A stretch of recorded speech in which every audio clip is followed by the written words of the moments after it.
केसरी का, जो मेरे साथ लाइव जुड़े हैं। मनोहर, अभी क्या चल रहा है? डिवीजन मांगा गया था।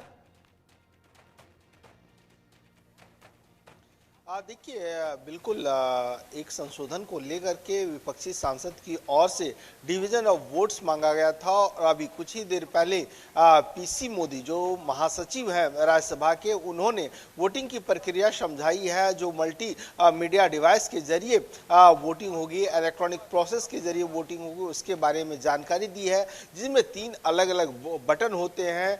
ग्रीन बटन होते हैं जिसमें आप यस चाहते हैं, रेड बटन है जिसको आप नो चाहते हैं, अगर एब्सेंट रहना चाहते हैं तो येलो बटन है। अब आप देखिए, घंटी बज चुकी है राज्यसभा के अंदर और वोटिंग प्रोसेस शुरू हो गया है। अब आप देखिए, यस, ख्याल से एक आंकड़ा आ भी रहा है, एक आंकड़ा आ भी रहा है कि 176 लोगों का इलेक्ट्रॉनिक तरीके से वोटिंग का आंकड़ा सामने आ गया है।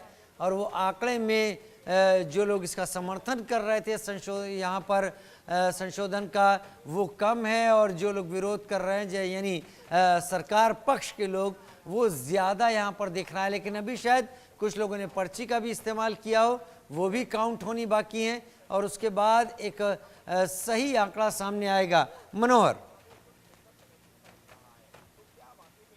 देखिए, बिल्कुल आपने सही कहा।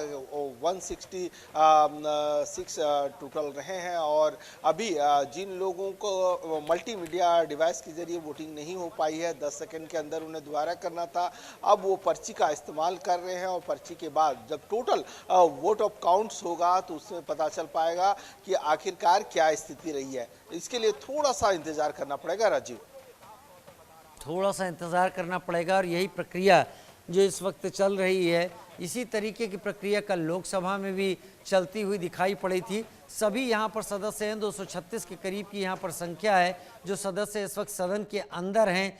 कितना समय, मनोहर, जो जानकारी आपके पास है, अब और लग सकता है इसी तरह के ध्वनि मत से या डिवीजन के चलते?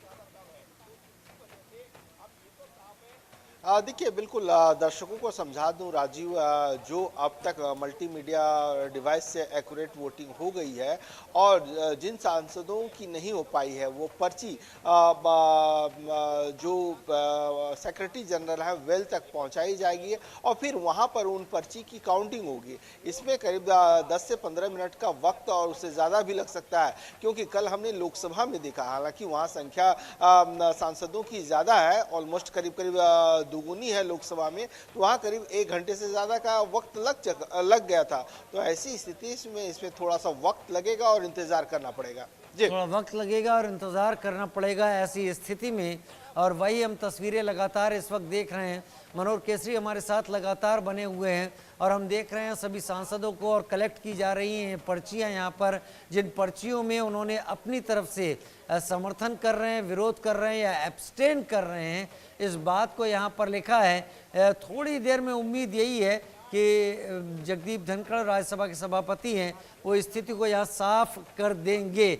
मैं जो देख पा रहा हूँ समय, ये समय अगर हम राज्यसभा के हिसाब से देखें तो ऐसा लग रहा है कि कल लोकसभा के तुलना में समय ज़्यादा लगता हुआ राज्यसभा में दिखाई पड़ रहा है। देखिए राजीव, अभी तक जो स्थिति दिख रही है, क्योंकि फर्स्ट जब इलेक्ट्रॉनिक डिवाइस का इस्तेमाल किया गया, एमएमडी का इस्तेमाल किया गया, उसमें पीसी मोदी ने करीब 2 से 3 मिनट उन्होंने वोटिंग प्रोसेस को समझाने में लिया। उसके बाद वोटिंग प्रोसेस जो एमएमडी के ज़रिए हुआ है, इलेक्ट्रॉनिक सिस्टम्स के ज़रिए हुआ है, उनमें ज़्यादा वक्त नहीं लगा। लेकिन जो ये स्लिप के जरिए जो सांसद बच गए, जिनकी वोटिंग नहीं हो पाई ढंग से, वो उसमें पार्टिसिपेट नहीं कर पाए, तो उनकी स्लिप जा रही है, इसलिए इसमें वक्त लग रहा है। हालांकि लोकसभा से उम्मीद है कि कम ही वक्त लगेगा, क्योंकि यहाँ पर सांसदों की संख्या कम है जी। मनोहर, आज का जो सरकार का हौसला था वो राज्यसभा में काफ़ी बढ़ा हुआ दिखाई पड़ा। क्या इसके पीछे बीजू जनता दल का फैसला आप देखते हैं? देखिए बिल्कुल राजीव, क्योंकि देर शाम हमने देखा कि सस्मित पात्रा जो बीजू जनता दल से राज्यसभा में सांसद है, वो एक ट्वीट करते हैं। उनका ट्वीट का मकसद साफ था। उन्होंने क्या अपने सांसदों को कहा, क्योंकि उनके 7 सांसद राज्यसभा में हैं, तो उन्होंने बताया कि सभी सांसद अपनी स्वेच्छा से जो है